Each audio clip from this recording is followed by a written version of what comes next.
आज मेरा दिल ज़्यादा ही बेचैन हुआ तो मैंने अरविंद को कॉल लगा दी। मैंने पूछा कब आओगे अरविंद, क्योंकि उसे दुबई गए काफ़ी समय हो गया था। अरविंद कहने लगा मुझे अभी छुट्टी नहीं मिल रही, कुछ महीने और लग जाएंगे। उसकी बात सुनकर मैं परेशान हुई थी। मैंने कहा आखिर तुम हिंदुस्तान आना क्यों नहीं चाहते। कहने लगा हानिया समझने की कोशिश करो, हमारे घर के हालात तभी अच्छे हो सकते हैं जब मैं मेहनत करूँगा, और मैं इस तरह छुट्टियाँ ले लेकर आता रहा तो मेरी नौकरी चली जाएगी। कुछ दिन सब्र करो, मैं जल्दी ही लौट आऊँगा। अगर अपने खर्चे पर हिंदुस्तान आ भी जाऊँ तो इतना पैसा लग जाएगा कि हमारा सारा बजट बिगड़ जाएगा। कंपनी की तरफ से छुट्टियाँ मिलेगी और वही मुझे हिंदुस्तान भेजने का खर्चा भी उठाएंगे, मेरी छुट्टियों के पैसे भी नहीं काटेंगे। अरविंद मुझे अपनी परेशानी बता रहा था। मेरा दिल उदास हो गया, लेकिन मैं फिर भी जिद करने लगी। कोई बात नहीं, अपना पैसा लगाकर और छुट्टियाँ लेकर आ जाओ। अरविंद कहने लगा इतना पैसा हिंदुस्तान आने में लगा दूंगा तो घर कैसे चलेगा, कुछ महीने इंतज़ार कर लो। अरविंद की बात सुनकर मैं चुप हो गई। शादी के 1.5 महीने बाद ही अरविंद दुबई चला गया था और अब हमारी शादी को 2 साल होने वाले थे और मैं उसका इंतज़ार करते करते पागल हो रही थी। नई नई शादी को एंजॉय करने के मेरे सारे सपने टूट कर रह गए थे। कितने सपने सजाए थे कि मैं अपने पति के साथ हर जगह घूमने जाऊंगी, हम प्यार भरी बातें करेंगे, एक दूसरे से मोहब्बत का इजहार करेंगे। हर रात मेरी अरविंद की बाहों में गुजरेगी, लेकिन सारे सपने कांच की तरह टूटकर बिखर गए थे। अरविंद भी दुबई से अपनी बेताबी बेकरार यहाँ बताता रहता था। हर बार यही बात करता कि अब मैं नहीं रह सकता, बस जल्दी ही हिंदुस्तान आ जाऊंगा। तो मुझे भी उम्मीद होने लगती थी कि जल्दी ही अरविंद वापस हिंदुस्तान लौट आएगा। मगर इंतज़ार करते करते 2 साल का समय गुजर गया था और अरविंद अभी तक वापस नहीं आया था।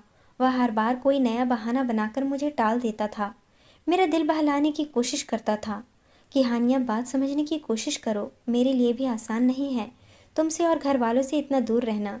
मगर परदेश में रहने वालों के लिए कमाई करना आसान काम नहीं होता। मालिकों की बात माननी पड़ती है, अगर उनकी बात ना मानी जाए तो वह नौकरी से निकालने में देरी नहीं लगाते। तुम्हें तो पता है आजकल कितनी बेरोजगारी फैली हुई है। उन्हें वर्कर्स की कोई कमी नहीं है, मुझे निकाल देंगे तो उन्हें कोई दूसरा वर्कर मिल जाएगा, लेकिन मेरी तो नौकरी चली जाएगी। तो मैं खुद ही सोचो फिर हमारा घर कैसे चलेगा, जब छुट्टी ना मिले तो कैसे आऊँ। मैं तो शादी के बाद से अरविंद से अलग ही रह रही थी, जैसे तैसे अपने दिल को समझाकर समय काट रही थी। जैसे जैसे समय गुजर रहा था मेरे लिए अपने पति के बगैर रहना और भी ज़्यादा मुश्किल होता जा रहा था। हालांकि मेरी और अरविंद की अरेंज मैरिज हुई थी, लेकिन फिर भी मेरे सारे जज्बात मेरे पति अरविंद के लिए ही थे। और 1.5 महीने में जो प्यार अरविंद ने मुझे दिया था, मैं तो उसकी मोहब्बत की दीवानी हो चुकी थी। उसके बिना एक पल भी रहने का सोच भी नहीं सकती थी। लेकिन अरविंद 1.5 महीने बाद ही यह कहकर चला गया कि मैं जल्द ही लौट आऊँगा और हम अपना एक अलग आशियाना बनाएंगे। ससुराल वालों की सेवा कर करके अब मेरा दिल भर चुका था। अगर दिल अंदर से खुश हो तो ससुराल की सेवा करने में भी मज़ा आता है, लेकिन ना पति मेरे साथ था और ना ही उसकी मोहब्बत। मैं बेकार में उनकी सेवा कर कर के नौकरानी बनी बैठी थी। कभी कभी अपनी माँ के घर जाकर अपने माँ बाप से भी लड़ जाती कि यह कैसी शादी है जिसमें पति साथ ही नहीं रहना चाहता, उसे बस कमाने की चिंता है, पत्नी की परवाह नहीं कि वह कैसे रह रही है। मैं शादी के बाद मुश्किल से 1.5 महीने तक ही अरविंद के साथ रही थी। अब तो ऐसा लगता है कि मैं अब तक कुंवारी हूँ। मेरा पति भी दूर बैठा मेरे लिए उदास होता था, लेकिन उसके उदास होने से और मेरे परवाह करने से क्या फ़ायदा जब वह मेरे करीब ही नहीं रहता था। वह मुझसे कहता मुझे अपनी तस्वीर भेज दिया करो, तुम्हें देखकर अपनी थकान उतार लेता हूँ। कभी वीडियो कॉल करता, मैं अरविंद को देखकर रोने लगती तो वह मुझे तसल्ली देने लगता। कहता कि कोशिश करता हूँ अगले हफ्ते तक छुट्टी मिल जाए तो मैं घर आ जाऊँगा, तुम ज़्यादा परेशान मत हो। अरविंद मुझे एक नई उम्मीद दिलाकर अगले हफ्ते तक फिर से मेरा दिल तोड़ देता था, या कहकर कि छुट्टी नहीं मिल रही। अरविंद के जाने के बाद मैं खुद को सजाना संवारना छोड़ दिया था, लेकिन अरविंद को मेरी उदासी की परवाह थी। जब भी फ़ोन वीडियो कॉल करता मेरे ख़राब हुलिये को देखकर उसका दिल भी उदास होता। कहता हानिया यह क्या हालत बना रखी है तुमने, ऐसा लगता है बसों की बीमार हो, खुद को सजाया बनाया करो, अपनी नई नई तस्वीर बनाकर मेरे पास भेजा करो। उसकी फरमाइश पर मैं अब खुद को थोड़ा बहुत सजाने संवारने लगी थी, तैयार होने लगी और अच्छी अच्छी तस्वीरें खींचकर अरविंद के पास भेजने लगी थी। अरविंद मेरी तस्वीर देखकर मेरा दीवाना हो जाता था, तारीफ करने लगता तो मैं शर्मा जाती। मैं तो वैसे भी अपनी तारीफ की बड़ी ही शौकीन थी, खूबसूरत भी बहुत थी और बचपन से ही मुझे अपनी तारीफ सुनने का आधा शौक रहा था। जब अरविंद मेरी तारीफ करता तो मैं अपने सारे दुखों को भूल जाती। उसके जुमले पर मेरा दिल बहने लगता था, मगर मेरी सास को मेरी यह मुस्कुराहट भी रास नहीं आई थी। एक दिन मुझे बुलाकर बोली, तुम्हारा पति तो घर पर नहीं रहता, तुम किसके लिए इतना तैयार होने लगी हो। मैं एकदम से बौखला गई। मैंने कहा, मम्मी जी वह अरविंद वीडियो कॉल पर बात करते हैं तो मुझे उजड़े हुए हुलियों में देखकर शिकायत करते हैं, इसलिए उनके कहने पर खुद को थोड़ा सजा सवार कर रखती हूँ। मेरी सास बड़ी पुराने ख्याल की थी और अरविंद का मुझे यूँ प्यार जताना मेरी सास को एक आंख नहीं भाता था। माथे पर बल डालकर कहने लगी, तो अरविंद दिन में एक बार वीडियो कॉल करता है, लेकिन तुम तो पूरा दिन लिपी पोती फिरती रहती हो। क्या ज़रूरत है इस तरह श्रृंगार करके घर में घूमने की। घर में जवान देवर है, जेठ है, इस तरह सजी सवरी घूमोगी तो उनका ध्यान तुम्हारी तरफ खींचेगा। थोड़ा ख्याल किया करो। मैं चुप हो गई। मेरा एक देवर और एक जेठ था। अरविंद अपने भाइयों में दूसरे नंबर पर था, मगर घर में मैं पहली बहू थी। मेरे जेठ ने अभी तक शादी नहीं की थी। सास ने बताया कि वह औरतों से बहुत नफरत करता है। उसकी मंगनी हुई थी, मगर उसने शादी से कुछ समय पहले ही अपनी मंगेतर से मंगनी तोड़ दी थी। मुझे यह बात अजीब लगी थी, मगर मैंने ज़्यादा ध्यान नहीं दिया था। मेरी अपनी समस्याएं क्या कम थी जो मैं जेठ के मामलों में टांग घुसाती।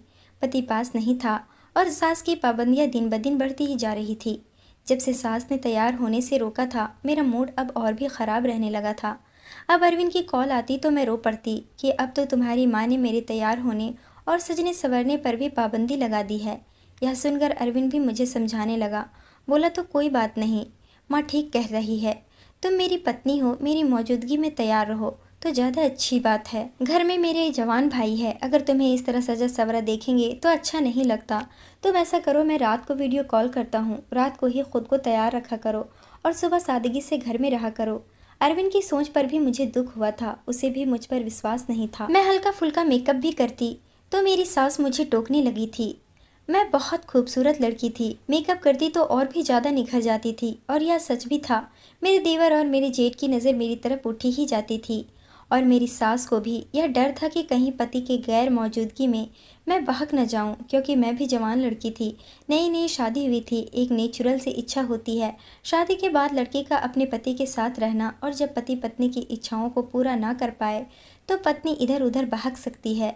और शायद यही डर मेरी सास को बैठा हुआ था। मैं फैंसी साड़ी पहनती तो मेरी सास मुझे फौरन रोक देती। कहती है, इस तरह की साड़ी पहनने की क्या तुक है, फुल ब्लाउज पहना करो, सर पर पल्लू डाला करो, और कोई ज़रूरत नहीं है इतना फुल में काम करने की। घर में जवान लड़के रहते हैं और तुम्हें बिल्कुल भी परवाह नहीं है। तुम्हारी लापरवाही तुम्हें एक दिन नुकसान में डाल देगी। तुम्हारी शादी हो गई है तो यह मतलब नहीं कि तुम जो मर्जी चाहे करते फिरो। शादीशुदा लड़की को भी सावधान रहना चाहिए। शादी का मतलब यह नहीं होता कि लापरवाही से रहना शुरू कर दो। मैं परेशान हो जाती थी। मुझे तो शादी से पहले ही सज धज के रहने का शौक था। मैं खूबसूरत थी, खुद को बना सवार कर रखती थी। अब शादी के बाद साफ मना करने लगी। पति को शिकायत लगती है, पति को शिकायत लगाती हूँ तो वह भी कहते कि मम्मी जी ठीक कहती है। तो मैं अरविंद को कहती कि मुझे मायके में रहने की अनुमति दे दो ताकि मैं खुलकर जी सकूं। लेकिन अरविंद इस बात पर भी राजी नहीं होता था। कहता, मेरे खानदान वाले उल्टे मिजाज के लोग हैं, अगर तुम मायके में जाकर बैठ गई तो वह और भी बातें बनाएंगे कि पति परदेश में पड़ा है और पत्नी मायके में जाकर अय्याशी कर रही है। तुम मेरी पत्नी हो और मेरे घर पर मेरी माँ के साथ रहो, मेरी माँ का ध्यान रखो। मैं तो आबोद सी हो गई थी, अजीब रूखी फीकी सी किसी जिंदगी गुजार रही थी। अजीब से लोग थे, ना उल्टे लिए जाते थे ना सीधे। सच सवर कर मैं थोड़ा बदलने की कोशिश करती तो मेरी सास को पसंद ना था। मायके जाने की बात करती तो अरविंद को पसंद नहीं था। मैं बिल्कुल कैद होकर रह गई थी। मुझे यह सब बुरा लगता था। पति से मोहब्बत थी क्योंकि वह था ही मोहब्बत करने लायक, बेहद खूबसूरत हैंडसम नौजवान लड़का था। मगर उसके घर वालों से मुझे बहुत उलझन होती थी। सादा सा हुलिये में और फीके फीके रंग के कपड़े पहनकर मैं समय से पहले अपने आप को बुरा समझने लगी थी। मुझे लगता है कि मेरी सास बेकार में ही मुझ पर पाबंदी लगाती है, क्योंकि मेरा जेठ तो औरतों में दिलचस्पी ही नहीं रखता था। अपनी मंगेतर को भी तलाक दे चुका था। मेरी सास ने बताया कि वह लड़की बहुत ही खूबसूरत थी। पता नहीं मेरे जेठ को ही लड़कियों से क्या थी कि मंगनी के 1 महीने बाद ही रिश्ता तोड़ लिया और दोबारा शादी नहीं की थी। मेरा देवर भी बहुत ही सादा मिजाज का लड़का था, बस अपने आप में रहने वाला। सुबह घर से निकलता तो रात को ही वापस आता और फिर ज़्यादातर अपने कमरे में ही रहता था। ना कोई गैर ज़रूरत बात करता, ना कमरे से बाहर निकलता, बैठकर टाइम पास करता था। और वैसे भी उसकी भी मंगनी हो चुकी थी, मगर शादी इसलिए रुकी हुई थी क्योंकि मेरी सास उसकी शादी से पहले मेरे जेठ की शादी करना चाहती थी, क्योंकि मेरे जेठ सब भाइयों में बड़े थे और मेरी सास उसकी शादी करके इस पर से भी आज़ाद होना चाहती थी। ख़ानदान वाले भी उंगलियां उठाने लगे थे कि आखिर इसमें ऐसी क्या कमी है कि वह शादी नहीं कर रहा। अब तो लोग उल्टी सीधी बातें भी बनाने लगे थे कि ज़रूर लड़का शादी के लायक नहीं है, तभी वह शादी नहीं कर रहा। हालांकि मेरा जेठ अच्छे भला सेहतमंद था, अच्छी शक्ल सूरत का मालिक था। ना जाने क्यों उसे औरतों से उलझन होती थी। अब तो मुझे भी यही लगने लगा था कि शायद मेरे जेठ के अंदर मर्दाना ताकत की कमी है और वह औरतों को खुश नहीं कर पाएगा, इसलिए वह शादी नहीं करता। और यह अच्छा ही था कि किसी दूसरी औरत की ज़िंदगी बर्बाद करने से अच्छा पर शादी ही ना करे। पता नहीं क्यों मेरी सास इस बात को नहीं समझती थी और उसके पीछे पड़ी रहती है कि शादी कर लो, अच्छा कमाता था, पहले मेरे पति के साथ दुबई में ही रहता था मगर अब हिंदुस्तान आकर रहने लगा था। मैं अरविंद को हर बार उसके बड़े भाई की मिसाल दी कि वह तो गैर शादीशुदा है फिर भी घर पर रहता है। अरविंद, आपको चाहिए था कि शादी के बाद हिंदुस्तान में ही कोई नौकरी तलाश कर लेते। अजीब इंसान था अरविंद भी, पत्नी को घर पर अकेला छोड़कर वहाँ मेहनत मजदूरी कर रहा था और मैं यहाँ हर वक्त अपना दिल चलाती रहती थी। अरविंद को कोई परवाह ही नहीं होती थी। मैं जब ज़्यादा ही परेशान हो जाती तो मैं कहती कि बस अब वापस आ जाओ, मेरा सब्र जवाब देने लगा है। मेरे लड़ने पर वह मुझे फिर समझाने बैठ जाता कि थोड़ा सब्र और कर लो हानिया, बस थोड़े से पैसे जमा कर लूँ ताकि मैं हिंदुस्तान आकर कोई छोटा मोटा सा काम शुरू कर सकूँ और हमें फ्यूचर में कोई परेशानी ना हो। मुझे भी यह तन्हाई काट खाने को दौड़ती है। तुम्हारी याद आती है तो रातों को नींद नहीं आती, लेकिन मैं दिल को समझा लेता हूँ कि बस कुछ ही दिन की दूरी है, फिर हम कभी जुदा नहीं होंगे। मेरे ससुराल का सिस्टम भी बड़ा ही अलग था। मेरा देवर भी कमाता और अपना खर्चा खुद करता और बाकी बची हुई अपनी सेविंग कर लेते थे। मेरा जेठ कमाता, उससे घर के खर्चे चलते थे, लेकिन अरविंद जो भी पैसे कमाता और वह सब अपने माँ बाप को भेज देता, यह कहकर कि जब हिंदुस्तान आऊँगा तो कोई अपना काम शुरू करूँगा।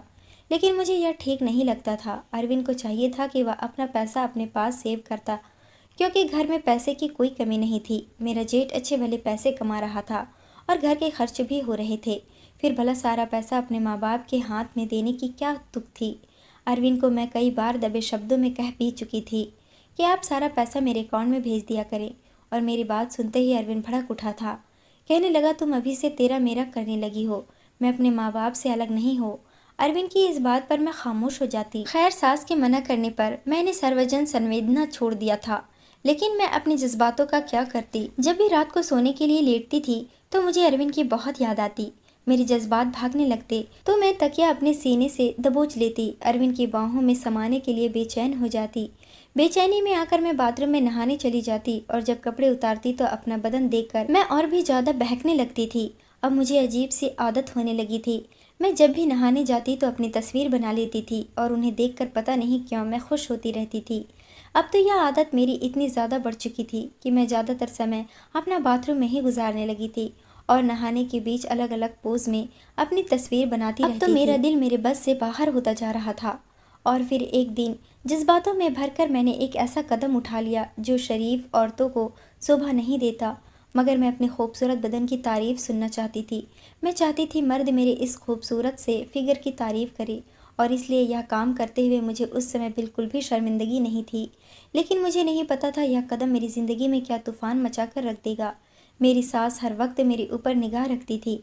मैं ज़्यादातर कमरे में बंद रहती या बाथरूम में ज़्यादा समय गुजारती थी। तभी मेरी सास को खटकने लगा था। वह अक्सर मुझसे सवाल करने लगती और मुझे देखकर उनके चेहरे के हाव भाव अलग हो जाते। एक दिन मेरा मोबाइल ख़राब हो गया तो मैं एकदम से घबरा गई। मोबाइल के बिना तो मेरा गुजारा ही नहीं था। अपनी तस्वीर बनाने का जो मुझे नया नया शौक़ हुआ था, वह शौक़ मुझ पर कुछ ज़्यादा ही हावी हो चुका था और उसके बिना मैं एक दिन भी रह नहीं सकती थी। मोबाइल ठीक करवाने के लिए दुकान पर देना पड़ता और मेरे मोबाइल में तो मेरी ऐसी ऐसी तस्वीर थी, अगर कोई देख लेता तो मैं बदनाम हो जाती। अरविंद का मेरी सास के नंबर पर फ़ोन आया तो मैंने अरविंद को मोबाइल ख़राब होने का बताया।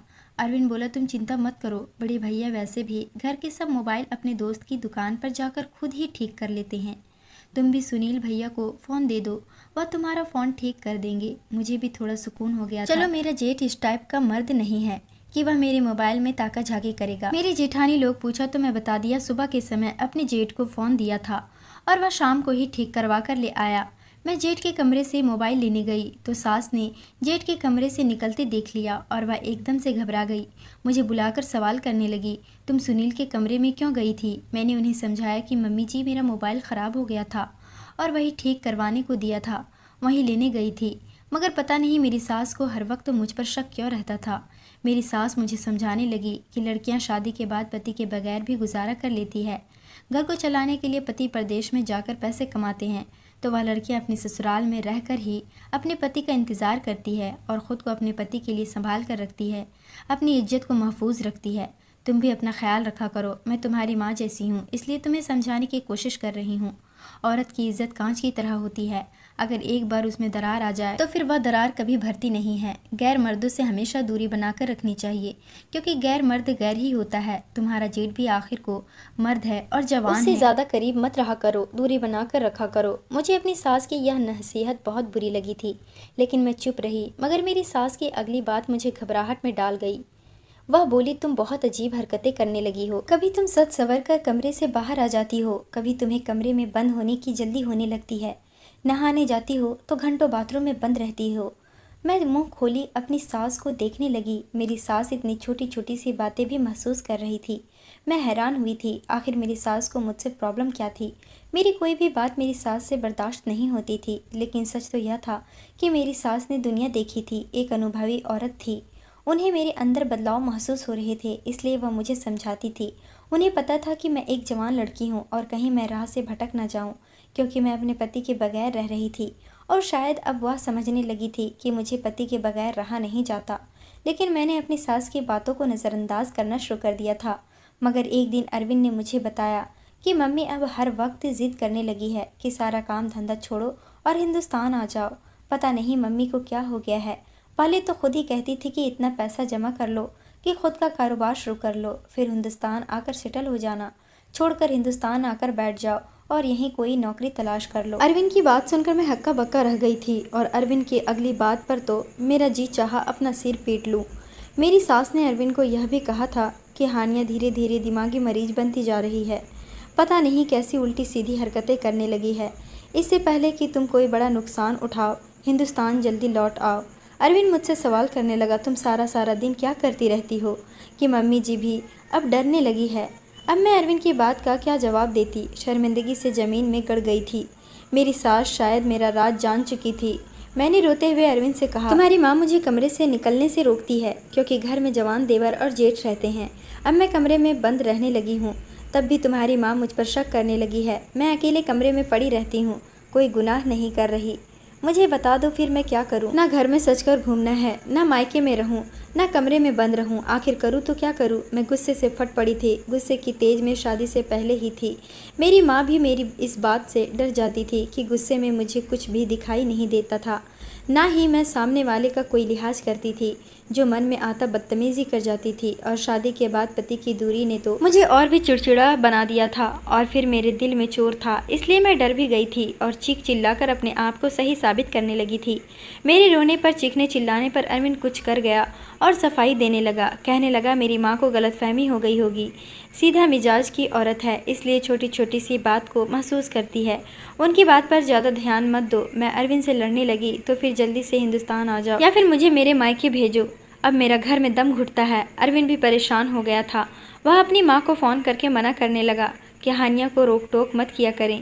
वह पहले ही मेरे बिना परेशान रहती है, तन्हाई का शिकार है। और फिर उस दिन के बाद से मेरी सास ने मुझे रोक टोक करना छोड़ दिया था, मगर उनकी नज़रें अब भी हर वक्त मेरे आसपास घूमती रहती थी। मुझे सास के बदलाव पर हैरत हुई थी। इन 2 सालों में अपनी सास को इतना तो समझ गई थी कि वह किसी के पर्सनल मामलों में दखल नहीं देती थी। मैं भी जब से ब्याह कर इस घर में आई थी, सास ने हमेशा मुझे सावधान अंदाज में ही बात की थी। लेकिन अब मेरी सास का मुझ पर हर वक्त बातें बनाना और मुझ पर शक करते रहना मुझे परेशान कर रहा था। मेरी सास सोने से पहले 1 गिलास गुनगुना दूध पीती थी। वही देने मैं अपनी सास के कमरे में गई, लेकिन दरवाजे पर ही मैं रुक गई थी, क्योंकि अंदर से जो बातें आ रही थी उन आवाज़ों में मेरा नाम भी शामिल था। अपना नाम सुनकर ही मैं दरवाजे पर रुक गई थी। मेरा जेठ और सास कमरा बंद करके बातें कर रहे थे, और जो बातें कर रहे थे वह सुनकर मेरे होश उड़ गए थे। दिल चाहा जेठ का गिरेबान पकड़ लूँ। वह इतना गिरा हुआ इंसान था, लेकिन मैं बेकार का झगड़ा मोल लेना नहीं चाहती थी। अपने कमरे में आकर सर पकड़कर बैठ गई। मैं उन बातों को सोच सोच कर पागल हो रही थी। मैं तो अपने जेठ को बहुत ही सीधा साधा इंसान समझती थी, लेकिन मैं नहीं जानती थी वह इस टाइप का मर्द था। शर्मिंदगी और अपमान से मेरी हालात ख़राब होने लगी। मुझे अपने पति को बताते हुए भी शर्म आ रही थी। उस रात पूरी टेंशन में निकल गई थी और इस टेंशन में अपना मोबाइल खोलकर बैठ गई और अपनी तस्वीर देखने लगी। दिल में ऐसे ही शरारत हुई कि एक ऐसे ही सेक्सी सी तस्वीर अरविंद को भेज देती हूँ, और अगले ही पल मैंने एक बहुत ही खूबसूरत सेक्सी कपड़ों की तस्वीर अरविंद के नंबर पर सेंड कर दी। मगर अगले ही पल मेरा सांस सीने में ही रुक गया था, क्योंकि गलती से मैंने अपनी तस्वीर अपने जेठ के नंबर पर सेंड कर दी थी। मैंने समय देखा, काफ़ी वक्त हो रहा था। मैंने सोचा इस समय तो मेरा जेठ सो रहा होता है, लेकिन मैं सुबह का इंतज़ार नहीं कर सकती थी। अगर मेरा जेठ जाग जाता तो मेरी तस्वीर देख लेता और फिर मैं उससे नज़रें मिलाने के काबिल न रहती। मेरी तस्वीर ऐसी नहीं थी कि कोई गैर मर्द उसको देखता। मैं कोई बहाना भी नहीं बना सकती थी। क्या करूं? परेशानी से अपने कमरे में इधर उधर टहलने लगी। सोच सोच कर पागल हो रही थी। अब क्या करूं? रात के समय अपने जेठ के कमरे में जाती तो मेरा तमाशा बन जाता। हालांकि मैंने अपनी तरफ से वह पिक्चर डिलीट कर दी थी, लेकिन मुझे फिर भी डर था कि कहीं वह तस्वीर मेरे जेठ के फ़ोन में सेव न हो गई हो, क्योंकि आजकल तो ऐसे ऐसे टेक्नोलॉजी आ गई है कि डिलीट मैसेज भी आराम से देखे जा सकते हैं। मैंने सोचा क्यों ना मैं अपने जेठ के कमरे में जाकर उसका मोबाइल उठाकर उस तस्वीर को डिलीट कर दूं। लेकिन मैं ऐसा करती तो मेरा जेठ मुझे गलत लड़की समझ लेता। फिर भी मैंने डरते डरते कमरे से बाहर झांका। घर में बिल्कुल सन्नाटा छाया हुआ था। सब अपने अपने कमरों में सुकून से सो रहे थे। मेरी तो नींद उड़ चुकी थी। जब तक मैं अपने जेठ की मोबाइल से अपनी तस्वीर डिलीट कर लेती, मुझे चैन नहीं आता। मैंने अपने कमरे से कदम बाहर निकाला और दबे पांव अपने जेठ के कमरे की तरफ बढ़ गई। मेरा दिल बुरी तरह धड़क रहा था। मुझे डर लग रहा था कि अगर मेरे सास से या ससुर ने देख लिया तो मुझ पर शक करते। धीरे से दबे पांव जेठ के कमरे में पहुंची तो वहां भी अंधेरा छाया हुआ था। मेरा जेठ अपने बिस्तर पर सुकून से सो रहा था। मैं बड़े ही सावधान अंदाज से चलते हुए साइड वाली मेज के करीब पहुंची। खुशकिस्मती से मोबाइल वहीं पड़ा था। मैंने मोबाइल उठाकर खोला तो उस पर फिंगरप्रिंट लॉक था। अब मैं क्या करती? मैं अपने जेठ को देखने लगी। थोड़ी सी कोशिश करने मेरे लिए वह लॉक खोलना आसान हो सकता था। मैं नींद में पड़े अपने जेठ के करीब आई और उसका अंगूठा मोबाइल की स्क्रीन से लगाया तो फ़ौरन ही मोबाइल का लॉक खुल गया था। मैंने जल्दी से हाथ चलाते हुए अपनी तस्वीर डिलीट करने के लिए तस्वीर का फ़ोल्डर खोला, मगर वह खोलते ही मेरे सर पर पूरे घर की छत गिरी थी, क्योंकि मेरे जेठ की मोबाइल पर मेरी वही एक तस्वीर नहीं बल्कि ना जाने कितनी तस्वीर और वीडियो थी, जिन्हें देखकर मैं हैरान रह गई थी। यह वही सारी वीडियो और तस्वीर थी जो मैं अकेले में बनाया करती थी, और उन तस्वीरों को अपने अलावा मैं किसी को दिखाने के बारे में सोच भी नहीं सकती थी, क्योंकि वह तस्वीर ऐसी नहीं थी कि मेरे अलावा या अरविंद के अलावा उन्हें कोई तीसरा देखता। मैं फटी फटी आंखों से अपने जेठ का मोबाइल देख रही थी। मेरे हाथ बुरी तरह से कांपने लगे। तस्वीर देखकर मुझे एक पल लगा था यह पहचानने में कि मेरे जेठ ने वो तस्वीर कहाँ से हासिल की थी। अपना राज खुल जाने पर मेरे रोंगटे खड़े हो गए थे। मैं तो यह सोचकर जेठ के कमरे में आ गई थी कि जेठ को औरतों में दिलचस्पी ही नहीं है, मुझे भी कोई खतरा नहीं होगा। मगर यहाँ तो मेरे जेठ का मोबाइल मेरी अश्लील तस्वीरों से भरा पड़ा था। मेरे जेठ की जो हकीकत मुझ पर खुल रही थी, मुझे बहुत बड़ा झटका लगा था। उस दिन मेरी सास के कमरे में बैठकर मेरी सास के कान भर रहा था कि आपकी बहू कमरे में बंद होकर गलत काम करती है, उसकी चाल चलन ठीक नहीं है, ना जाने यह लड़की किन चक्करों में पड़ी है। माँ अपने गलत लड़की को चुन लिया है। आप लड़की की खूबसूरती के साथ साथ उसके चरित्र की भी अच्छे से जांच पड़ताल करनी थी। उस समय मैं अपने जेठ के ये शब्द सुनकर हैरान रह गई थी। मुझे गुस्सा भी बहुत आया था। मैं समझ नहीं पा रही थी मेरा जेठ मेरे बारे में ऐसी बातें क्यों कर रहा था, क्योंकि उस समय मुझे नहीं पता था कि मेरा जेठ मेरे बंद कमरे और बाथरूम की सारी हकीकत जान चुका था। लेकिन अब उसके मोबाइल में अपनी तस्वीरें देखकर मैं सब जान चुकी थी कि वह मेरे बारे में सब कुछ जानता है। मेरा दिल अब डर से कांपने लगा था। अभी मेहरबान सारी तस्वीरें डिलीट करना ही चाह रही थी कि मेरा जेठ नींद से जाग गया। मुझे अपने कमरे में देखकर हैरान हुआ। मेरे हाथ में अपना मोबाइल देखा तो पढ़कर उसने मोबाइल मेरे हाथ से ले लिया। गुस्से से बोला, मेरे कमरे में इस वक्त क्या कर रही हो? मुझे जेठ पर बहुत गुस्सा आया। मैंने कहा कि मेरी तस्वीर क्यों बनाई? मैं इस घर की बहू हूँ, कैसे बेगैरत हो, अपनी भाभी की ऐसी तस्वीर मोबाइल में रखी हुई है। मेरा जेठ मजाक उड़ाने वाले अंदाज में हंसा था। फिर कहने लगा, मैंने कोई तस्वीर नहीं बनाई, तुम अपने कमरे में होती हो, कैसे मैं तुम्हारी तस्वीर बना सकता हूँ? यह तस्वीरें तो तुमने खुद बनाई है, बल्कि तुमने ही मुझे दी है। मुझे अपने जेठ के सफ़ेद झूठ पर गुस्सा आया था। मैं भला उसे अपनी ऐसी तस्वीर क्यों देती? मैंने कहा, देखो अच्छा जैसे भी हुआ जो भी हुआ, अब ऐसा करो यह सारी तस्वीर अपने मोबाइल से डिलीट कर दो, वरना मैं सबको बता दूंगी। लेकिन मेरे जेठ ने बड़े लापरवाह से अंदाज से टेबल पर रखे गिलास में पानी डाला और घूट घूट कर पीने लगा। मुझे उसके इस अंदाज पर गुस्सा आया था। मैंने कहा, तुम्हें सुनाई नहीं देता? अभी के अभी मेरे सामने सारी तस्वीरें डिलीट करो। लेकिन मेरे जेठ ने जो कहा मैं हैरान रह गई थी। कहने लगा, मैं यह तस्वीरें डिलीट नहीं करूँगा। फिर उसने मुझे एक ऐसी बात बताई कि मैं नज़र चुराई गई थी। बोला, तुम जानती हो कि यह तस्वीर मैंने कहाँ से ली है, और मैं तुम्हारे पति को यह सब कुछ बता दूंगा। उसे बताऊंगा तुम गलत औरत हो, तुम हमारे घर में रहने के लायक नहीं हो। वो मुझे धमकाने लगा और आराम से अपने बेड पर तकिए से टेक लगाकर बैठ चुका था। यह सारी तस्वीर मेरे मोबाइल में सेव रहेगी। मैंने उसको धमकाने के लिए कहा कि मुझे कोई परवाह नहीं है, मेरा पति सब सच जानता है कि यह तस्वीर मैंने अपने मोबाइल में बनाई थी और किसी भी गैर मर्द से मेरे संबंध नहीं है। मेरे इस बहाने पर मेरा जेठ मेरी तरफ देखकर हंसा था। लेकिन यह तस्वीर मेरे पास कैसे पहुँचे, अब तुम झूठ नहीं बोल सकती। उसने अपना मोबाइल दिखाया। मेरा मोबाइल ठीक करते हुए मेरे जेठ ने वह तस्वीर हासिल की थी। यह देखकर मेरा पति भी यकीन न करता। मेरी सास तो वह भी मुझे गलत समझती थी। मैं रोने लगी, अपने जेठ को की विनती करने लगी कि मेरी तस्वीर डिलीट कर दो, बदले में जो मांगोगे मैं तुम्हें दूंगी। वह बोला, मुझे कुछ नहीं चाहिए, मेरे कमरे से अभी के अभी निकलो। मेरे जेठ ने मुझे धक्के देकर कमरे से निकाल दिया। मैं रोने लगी थी। मैं तो सोच चुकी थी कि यह तस्वीर डिलीट करने के लिए मेरा जेठ कहेगा मैं बस सब कुछ कर दूंगी। अगर वह मेरे साथ रात बिताने की बात भी करता तो मैं यह भी कर जाती। उस समय मेरी सोचने समझने की सारी ताकतें खत्म हो चुकी थी। मुझे दिखाई दे रहा था तो बस अपनी वह तस्वीरें, जो मैं किसी भी कीमत पर नहीं चाहती थी कि यह राज मेरे पति अरविंद के सामने आए। अगर वह राज अरविंद के सामने आ जाता था तो वह मुझे तलाक दे देता, और इसलिए मैं अपने जेठ की हर बात मानने को तैयार थी, जायज़ नाजायज़ हर तरीके की। मगर मेरे जेठ ने तो मुझे धक्के देकर कमरे से निकाल दिया था। उसे वाकई औरतों में दिलचस्पी नहीं थी। अगर ऐसा होता तो वह यह खूबसूरत मौका हाथ से जाने नहीं देता। मैं कमरे में आकर रोती रही। अब मेरा जेठ सावधान हो चुका था। मुझे तस्वीरें दोबारा डिलीट करने का मौका नहीं मिला। हालांकि मैंने कई बार कोशिश की कि उसका मोबाइल लेकर मैं तस्वीरें डिलीट कर दूं, लेकिन मेरा जेठ यह मौका मुझे देता ही नहीं था। मैं हर वक्त अपने जेठ के आगे पीछे घूमने लगी, उसकी विनती करती कि मेरी तस्वीरें डिलीट कर दो, मगर हर बार वह मुझे मना कर देता और गुस्से से मुझे अपने कमरे से निकाल देता। अरविंद की कॉल आती है तो मैं गायब दिमागी से रहती। वह मुझे बार बार पूछता कि आखिर तुम्हें हुआ क्या है। मैं उसे क्या जवाब देती। एक दिन मैंने सोचा मुझे अरविंद को सच बता देना चाहिए। ऐसे में कब तक डर कर जीती रहूँगी। सच्चाई अरविंद के सामने आनी ही थी, आज नहीं तो कल। अगर मैं बताती हूँ तो मेरा जेठ अरविंद को सब कुछ बता देता। इससे पहले मुझे अपने तरीके से यह सच्चाई अरविंद को बता देना चाहिए। मैंने डरते हुए अरविंद को बताया कि अरविंद, मैंने अपने मोबाइल में कुछ तस्वीरें बनाई थी। मेरी इस बात पर अरविंद हंसा था। जानने लगा, तो क्या हुआ, तुम्हारा मोबाइल है और मोबाइल से फ़ोटो खींचना कोई गलत बात नहीं है। मैंने डरते हुए कहा, लेकिन अरविंद वह तस्वीर कुछ अलग है। मेरा मतलब है, मुझे ऐसी तस्वीरें नहीं खींचना चाहिए थी। वह तस्वीरें मैंने बाथरूम में नहाते हुए बनाई थी। अन्य के तो यह बात सुनकर भड़क उठा था। कहने लगा, अभी के अभी वह सारी तस्वीरें डिलीट करो। शरीफ औरतों की यह काम नहीं होते। मोबाइल तो कभी भी चोरी भी हो सकता है।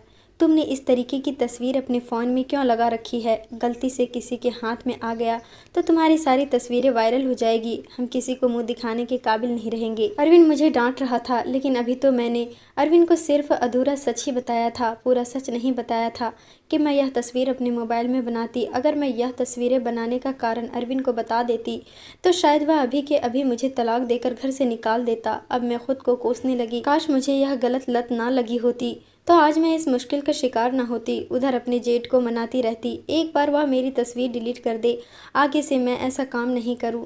मैं तौबा कर चुकी हूं। मगर तब जेठ ने मुझसे ऐसी बात कही कि मैं मुंह खोले अपने जेठ को देखती रह गई। अपने जेठ का मकसद जानकर मेरी आत्मा कांप उठी थी। बार बार अपने जेठ के आगे पीछे घूमना, छुप छुप कर उसके कमरे में आना जाना मेरी सास की नज़र में भी आ गया था। मेरी सास के भी होश उड़े थे। बोली, बहू के इन चक्करों में रहने लगी हो, हमारे घर के ऐसे रिवाज नहीं है। तुम्हारा जेठ कुंवारा मर्द है, उसकी खाली कमरे में बार बार क्यों जाती हो? सास की बात सुनकर मैं बौखला गई थी। मेरे पास कोई बहाना नहीं था, क्योंकि मेरी सास ने कभी भी मुझे जेठ की जिम्मेदारी नहीं दी थी। मेरी सास अपने बेटों की जिम्मेदारियां खुद पूरी करती थी। मैंने कमज़ोर से बहाना बनाया कि मैं अपना मोबाइल ठीक करवाने जाती हूँ, बार बार ख़राब हो जाता है। लेकिन मेरी सास का शक दूर नहीं हुआ था। सर झटक कर बड़बड़ाने लगी कि अरविंद को जल्दी ही वापस बुलाती हूँ। तुम्हारा चलन ठीक नहीं लगता, तुम मेरे घर का माहौल ख़राब कर रही हो। मैं शर्मिंदगी से नज़रें झुका गई थी। सास को क्या बताती कि मैं क्या कर चुकी थी। मेरा तो जीना हराम हो चुका था। 1 महीना गुजर गया था। अब मेरा जेठ मुझे कमरे में बुलाता और जी भर कर मुझे ब्लैकमेल करता था। हर बार मैं उसके कमरे में जाती और रोते हुए निकलती थी। पूरा महीना इसी परेशानी में गुजर गया था। मुझे जब मौका मिलता मैं अपने जेठ की विनती करती कि अब तो मुझ पर दया करो। मुझ पर जुल्म करते करते 1 महीना पूरा हो चुका है। मैं घुट घुट कर रोती रही हूँ। तुम्हें मुझ पर दया क्यों नहीं आती? मेरा जेठ नरम नहीं पड़ा था। अब सास भी मुझ पर शक करने लगी थी और 1 महीने बाद ही अरविंद वापस हिंदुस्तान लौट आया। मैं अपने पति को देखकर पत्थर की बन गई थी। खुशी के बजाय मेरा दिल डर से सुखद गया था। मेरा पति हंसता मुस्कुराता मेरे पास आया तो मैं डर से सफ़ेद पड़ गई। मैं अब वैसी नहीं रही थी जैसी वह छोड़कर गया था। मेरा सच जानकर मेरा पति मुझे तलाक दे देता और यही सोचकर मेरा दिल टूटता रहता। मैंने मुश्किल से अपने आप पर काबू पाया और मुस्कुराहट सजाई थी। मेरा दिल रो रहा था। काश मैं पहले की तरह पवित्र और बेदाग रहती तो पति के आने पर मैं भी खुश हो जाती। मेरा पति मेरे लिए ढेरों सामान लेकर आया था। वह बोला मेरे लिए भी इतना समय तुमसे दूर रहना बहुत मुश्किल था, मगर मैं तुम्हारे और अपने फ्यूचर के लिए मेहनत कर रहा था ताकि हमें कभी तंगी ना हो। वह मेरा धन्यवाद कर रहा था कि मैंने उसका इंतज़ार किया। मैं अरविंद की बात पर शर्मिंदगी से रोने लगी। मैं थक चुकी थी। खुद पर गुनाह का बोझ लादे बैठी थी जो मुझे मेरी नज़रों में गिर गया था। मेरे रोने पर अरविंद परेशान हो गया। मुझसे पूछने लगा क्या हुआ? अब तो आ गया हो, अब क्यों रो रही हो? मैंने झूठ बोल दिया। मैंने कहा यह तो खुशी के आंसू हैं। पति के आने के बाद भी मैं अपने जेठ से अकेले में यही विनती करती थी कि मुझ पर दया करो, मुझे बर्बाद मत करो। मैं आम सी लड़की थी, गलती से पाप कर बैठी, मगर अब पछता रही हूँ।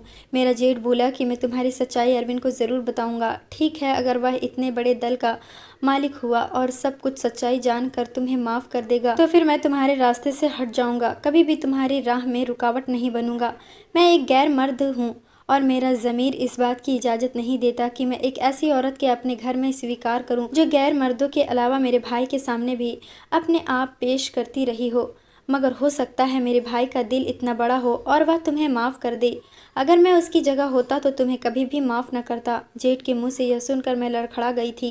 पहले दिन मैं जब जेठ के कमरे में गई थी उसी रोज़ से वह मुझे अपमानित कर रहा था और हैरान भी कर रहा था। जब मैंने उसे वीडियो और तस्वीरें डिलीट करने के लिए बोला था, जेठ ने तभी कहा था कि अब मुझे अरविंद का इंतज़ार है। मैं उसे तुम्हारा यह कारनामा ज़रूर दिखाऊंगा। अगर मैं खुद मोबाइल ठीक ना करता तो मुझ पर कभी भी यह राज खुलता कि तुम छुप छुप कर मेरे भाई की इज्जत नीलाम करती हो। मैं अपनी इस गलती पर सर पकड़कर रोती थी। अपनी फ़ोटो डिलीट करवाने के लिए मैंने अपने जेठ के सामने अपने आप भी पेश कर दिया था और मेरे जेठ मेरे इस ऑफ़र पर हक्का बक्का रह गया था। बोला तुम तो बाकी बहुत ही नीच लड़की हो। मैंने तो सोचा था कि तुम सिर्फ तस्वीरों तक ही सीमित रहती हो, लेकिन तुम तो अपना शरीर भी मुझे सौंपने पर राजी हो गई। अगर तुम मेरे साथ यह काम करने को तैयार हो तो तुम किसी दूसरे मर्द के साथ भी यह काम कर सकती हो। तुमने तो अपनी सारी हदें पार कर दी। तुम एक धोखेबाज और चरित्रहीन लड़की हो जो पति के गैर मौजूदगी में गैर मर्दों से जिस्मानी सुकून हासिल करना चाहती हो। मैं इतने अपमान पर कट कर रह गई थी, मगर मेरे जेठ ने मुझे हाथ भी नहीं लगाया था, बल्कि मेरी ऑफ़र पर उसने गुस्से से कहा मैं तुम जैसी औरत को छूना भी पसंद नहीं करता। मेरी मंगेतर भी बहुत ही हसीन लड़की थी। उसकी खूबसूरती देखकर हर कोई इसका दीवाना हो जाता था। मैं भी हो गया था। मैं भी उससे प्यार कर बैठा था, लेकिन मैंने उससे मंगनी तोड़ दी थी। जानती हो क्यों? क्योंकि वह लूज कैरेक्टर लड़की थी। उसके दूसरे मर्दों के साथ भी संबंध थे। मुझे तब से ही औरतों से सख्त नफरत है। क्या हम भाइयों के नसीब में ऐसी ही औरतें रह गई थी? मैं अपने भाई के घर में ऐसी चरित्रहीन औरत बिल्कुल भी बर्दाश्त नहीं करूँगा। मेरा भाई वहाँ पर देश में तुम्हारे ऐशो आराम के लिए मारा मारा फिर रहा है और तुम यहाँ उसकी इज्जत ख़राब कर रही हो। जेठ ने मेरे पास कोई रास्ता नहीं छोड़ा था। एक दिन जब घर के सारे लोग घर पर मौजूद न थे, सिर्फ मेरा जेठ अरविंद और मैं थी, कि मेरे जेठ ने मेरी सारी असलियत अरविंद के सामने खोल कर रख दी कि तुम्हारी पत्नी ने फेसबुक पर एक पर्सनल गुप्त अकाउंट बनाया हुआ है जिस पर यह अपना चेहरा छुपाकर अपनी सेक्सी तस्वीरें डालती है। इसके बदन को हज़ारों सैकड़ों अय्याश मर्द देखते हैं और इसके फिगर की तारीफ़ें करते हैं और गंदे गंदे कमेंट भी पास करते हैं और यह लड़की खुश होती है। मैं सर झुकाकर रोने लगी। अरविंद मुझे अविश्वास से देख रहा था। सिर्फ अपने भाई पर गुस्से से चीखा कि आप मेरी मासूम पत्नी पर यह कैसा इल्ज़ाम लगा रहे हैं।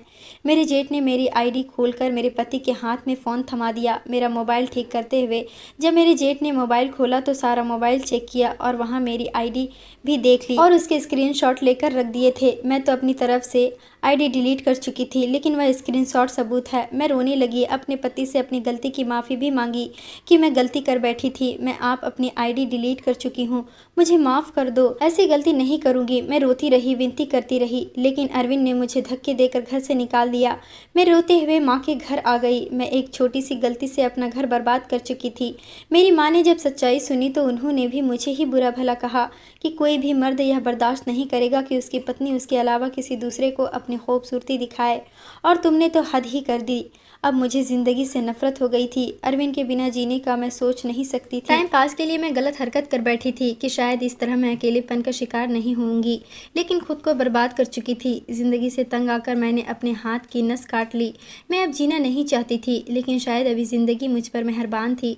जब होश आया तो मैं हॉस्पिटल के कमरे में थी। अरविंद मेरे सामने ही बैठा हुआ था, लेकिन उसके चेहरे पर गुस्सा था। अरविंद के पीछे मेरा जेठ भी खड़ा हुआ था। मैं नज़रें चुरा गई और आंसू बहकर तकिए में समाने लगे। मैंने कहा, अरविंद, मैं इस काबिल नहीं हूँ कि अब जिंदा भी रहूँ। मैंने तुम्हारा मान तोड़ दिया, मैंने तुम्हारा चार किया, लेकिन खुद को बहलाने के लिए गलत राह पर चल पड़ी थी। मुझे यह नहीं करना चाहिए था। तुम्हारा फैसला अपनी जगह ठीक है। मुझ जैसी औरत को तुम्हें अपनी ज़िंदगी में नहीं रखना चाहिए। अरविंद ने मेरा हाथ थाम लिया, कहने लगा, तुम अपनी मोहब्बत और अपनी इज्जत मेरे दिल में काम कर चुकी हो, लेकिन फिर भी सुनील भैया के समझाने पर मैं तुम्हें एक मौका देना चाहता हूँ। लेकिन याद रखना, आगे अगर ज़रा सी भी कोई गलती मेरी नज़र में आई, बदिन मेरी ज़िंदगी में तुम्हारा आखिरी दिन होगा। अरविंद के इतने बड़े दिल पर मैं हैरान हो गई थी। उसने मुझे माफ़ कर दिया था, मुझे एक मौका दिया था। अरविंद बाहर चला गया, लेकिन मेरा जेठ कमरे से बाहर नहीं गया था। वह मेरे बेड के पास आया, कहने लगा, हानिया, मैंने अरविंद को सिर्फ तुम्हारी तस्वीर, तुम्हारी आईडी के बारे में बताया था। अरविंद को यह नहीं बताया कि तुम अपनी तस्वीरों को डिलीट करवाने के चक्कर में अपने आप मेरे सामने पेश कर चुकी थी। अगर यह सच्चाई मैं अरविंद को बता देता तो शायद अरविंद तुम्हें कभी ना अपनाता, लेकिन मैंने सच्चाई अरविंद को नहीं बताई है। उम्मीद करता हूँ कि तुम फ्यूचर में कभी ऐसी गलती नहीं करोगी। तुम्हारी सच्चाई मैंने इसलिए अरविंद को नहीं बताई क्योंकि आज तक तुमने जो भी किया सिर्फ तस्वीरें तक सीमित थी। इसके अलावा तुमने कभी किसी गैर मर्द के साथ कोई भी गलत संबंध नहीं बनाए थे। पूरी जानकारी इकट्ठी करने के बाद ही मैंने यह सच्चाई अरविंद कैसे छुपाई थी। तुम अभी सिर्फ और सिर्फ मेरे भाई की हो, लेकिन याद रखना, जिस दिन मुझे तुम पर शक हुआ, मैं खुद सारी सच्चाई अरविंद को बताकर तुम्हें उसकी ज़िंदगी से दूर कर दूंगा। मैंने अपने जेठ का धन्यवाद किया था। मेरा जेठ बाकी बहुत ही अच्छा इंसान था। मैंने दिल ही दिल भगवान से प्रार्थना की थी कि उसकी ज़िंदगी में एक बहुत ही अच्छी और वफादार लड़की आए। कुछ ही दिन बाद ठीक होकर घर वापस आ गई थी। मैंने अपने सारे गलत शॉट छोड़ दिए थे और पूरी जी जान से अरविंद और अपने ससुराल की सेवा में लग गई थी। मैं अरविंद को या अपने ससुराल में किसी को भी अब कोई ऐसा मौका देना नहीं चाहती थी कि लोग मेरी तरफ उंगली उठाते। अरविंद को पाकर बहुत अच्छा लग रहा था। उसने मेरी सारी गलतियों को माफ़ कर दिया, मुझे दिल से अपना लिया था, मुझे वैसा ही प्यार दिया जिसकी मैं हकदार थी। कभी कभी तो मुझे खुद पर ही शर्म महसूस होती है कि मैंने अपने पति की मजबूरी को नहीं समझा और अपनी तन्हाई को दूर करने के लिए गलत शौक पाल दिए थे। आखिर में इतना ही कहना चाहूँगी कि लड़कियों की इज्जत कांच की तरह नाजुक होती है, उसे संभाल कर रखें। आपकी छोटी सी गलती भी आपकी इज्जत को तार तार कर सकती है। हर किसी की किस्मत में अरविंद के जैसा सच्चा प्यार करने वाला जीवन साथी नहीं होता। दोस्तों, आज की हमारी यह कहानी आपको कैसी लगी कमेंट बॉक्स में ज़रूर बताएं। पसंद आई हो तो प्लीज़ लाइक करना। रोज़ एक नई कहानी सुनने के लिए हमारे चैनल को भी सब्सक्राइब करना।